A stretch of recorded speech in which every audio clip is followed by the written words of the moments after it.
Alors, j'écoute une autre question, si vous voulez bien. Bonsoir Mathie. Oui, bonsoir Gladys. Donc, moi, ce que j'aimerais, et bonsoir à chacun et chacune, ce que j'aimerais poser comme question, c'est euh, dans, dans ce que vivent ces personnes, donc dans un excès de masculin ou de féminin, et dans ces changements en fait de sexe, euh, Ah, c'est comment ils sur vivent leur l'homme, hein. sexualité Hmm. et en même temps, euh, la sexualité et la séduction. Parce que pour moi, en fait, je sais pas, c'est comme s'il y avait peut-être une confusion et, euh, et j'aimerais éclaircir un petit peu ces points. Ben, peut-être, hein, c'est sûr qu'il y a une confusion. La réalité, Gladys, la réalité, c'est que l'enfant est né avec un sexe, il a une biologie qui correspond à son sexe.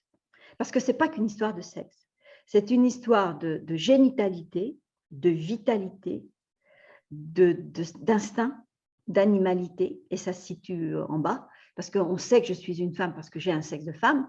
Par contre, je pourrais très bien ne pas avoir de sein, voilà. De dos, on ne verra pas si je suis une femme, hein. Et voilà, donc j'ai une paire de fesses comme tout le monde, comme les hommes, quoi.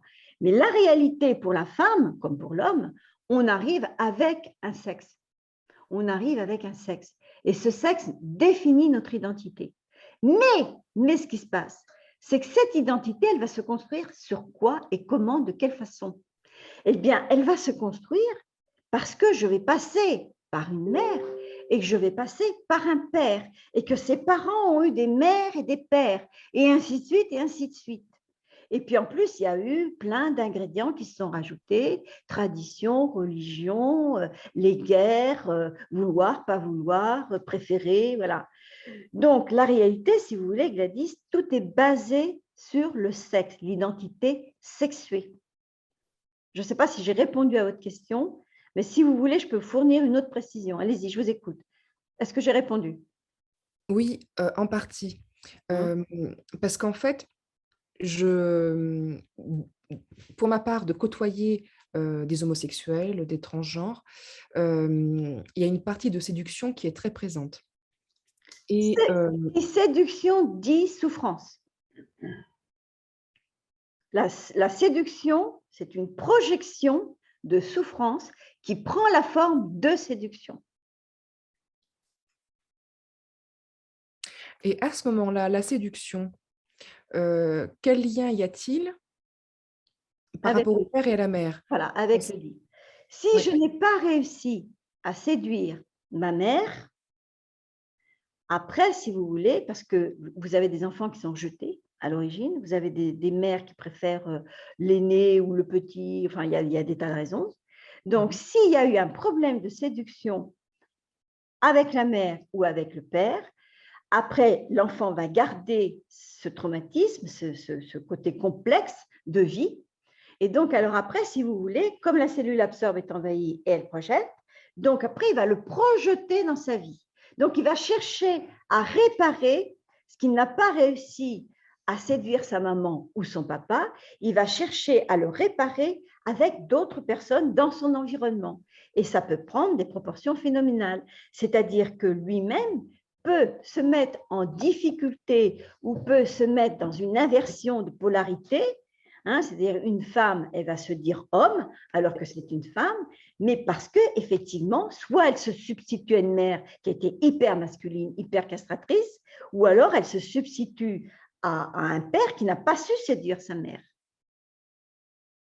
ou avec lesquels il y a eu des conflits. Est-ce que c'est une forme de réparation C'est de ce qui une pouvait manquer? réparation, c'est une réparation, mais tant qu'on cherche à réparer, on se casse soi-même, parce que c'est une histoire qui ne nous appartient pas, mais qui nous a permis, c'est de la survie en fait aussi, ça qu'il faut comprendre, et qui nous a permis de nous construire, mais on ne sait pas que ça ne nous appartient pas. Ou alors, il faut déjà avoir fait un petit travail ou déjà s'être posé des tas de questions pour savoir effectivement que, bon, ben voilà, bon, c'est bon, j'ai assez donné, je passe à autre chose. Mais passer à autre chose, c'est quoi passer à autre chose? Eh bien, c'est rentrer dans son identité. Mais pour ça, il faut vider le vase. Vider le vase de ce qui m'a permis de me construire en tant que négatif, le positif, il faut le garder, il n'y a pas de problème, c'est génial. Mais la réalité, c'est ça, c'est que toute forme de réparation, de séduction, de violence, d'agressivité, verbale ou physique, ce sont des projections de souffrance qui nous ramènent à un vécu historique d'un conflit entre la mère et le père, ou d'un conflit que la mère avait avec ses enfants, et que l'enfant a programmé et dont il a souffert et qu'il n'a pas forcément eu l'occasion d'exprimer. Parce que la psychologie, la psychanalyse, bah, ce n'est pas si vieux que ça existe. Avant, les êtres humains allaient se confier aux prêtres, quoi. Hein, d'accord? Mais la réalité, c'est que les prêtres n'étaient pas forcément formés à entendre et puis à diriger l'être humain de façon plus, comment dirais-je, vraiment l'amener à une autre évolution, sans culpabilité en plus. Mmh. Et dans cet excès de séduction, est-ce que, ça peut aussi amener, à un excès de sexualité? Ah oui, ça peut amener à un excès de sexualité, mais ça peut faire comme l'histoire de Don Juan, c'est-à-dire que l'être humain se contente d'être dans la séduction. Ah, voilà, je suis beau, je suis belle, regardez-moi, c'est voilà, j'arrive. Et puis, mais ça ne va pas plus loin, quoi. Donc, ça veut dire que cette séduction, à un moment donné, ça limite l'individu, quel qu'il soit. Ça le limite, ça lui permet pas vraiment de se réaliser et ça le frustre quelque part, ça le maintient dans une frustration permanente. Donc, Mmh. c'est pour ça que la séduction, j'ai vu encore l'autre jour sur une vidéo, je voyais le papa qui arrive, la maman, elle avait sa petite fille dans les bras et tout, puis le papa arrive et puis elle lâche sa petite fille et puis elle tend les bras à son mari. Vous savez pas ce que… Donc, le mari direct, il va faire un bisou à sa femme. J'aurais voulu que vous puissiez voir la réaction de la petite fille. Elle a piqué une crise incroyable, incroyable. Et elle avait quoi? 15-16 mois, hein, pas plus. Donc, vous vous rendez compte un peu? La mère séduisait son homme, c'est normal, c'est son mari. Et la petite fille, déjà, on voit qu'elle avait pris l'habitude de séduire son papa. Et qu'est-ce qu'a fait le père, le pire encore? C'est qu'il a lâché sa femme quand il a vu la réaction de sa fille. Il l'a même presque poussée un peu pour aller vers sa fille. Donc, il a donné raison à la séduction de cette petite fille. Donc, là, il y a une rivalité qui va se mettre entre la mère et la fille, forcément. Donc, ça va créer des conflits. Mmh. Et Vous ma comprenez? dernière question du coup, Oui. l'orgasme dans tout ça? Parce que ça doit être quand Oula. même assez compliqué, Hmm. finalement, quand on a des problématiques comme ça, en fait, d'arriver à l'orgasme. Ça nuit à votre orgasme, le véritable. On ne va pas épiloguer là-dessus parce que ce n'est pas trop le Mmh. thème de ce soir, Ouais. mais forcément, à partir du moment où vous êtes dans une certaine séduction, voire une séduction certaine, eh bien, il y a un moment donné, ça nuit à votre orgasme. C'est-à-dire que l'homme peut effectivement être beaucoup plus éjaculateur précoce, et voilà, il va se contenter de ça, il va même s'en nourrir, il va même faire comme si.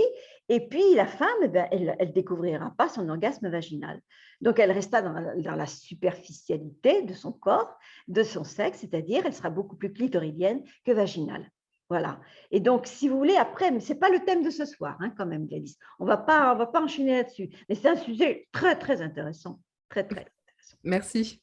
Merci, Gladys. Est-ce que quelqu'un d'autre veut poser une question? Oui, moi j'avais une question.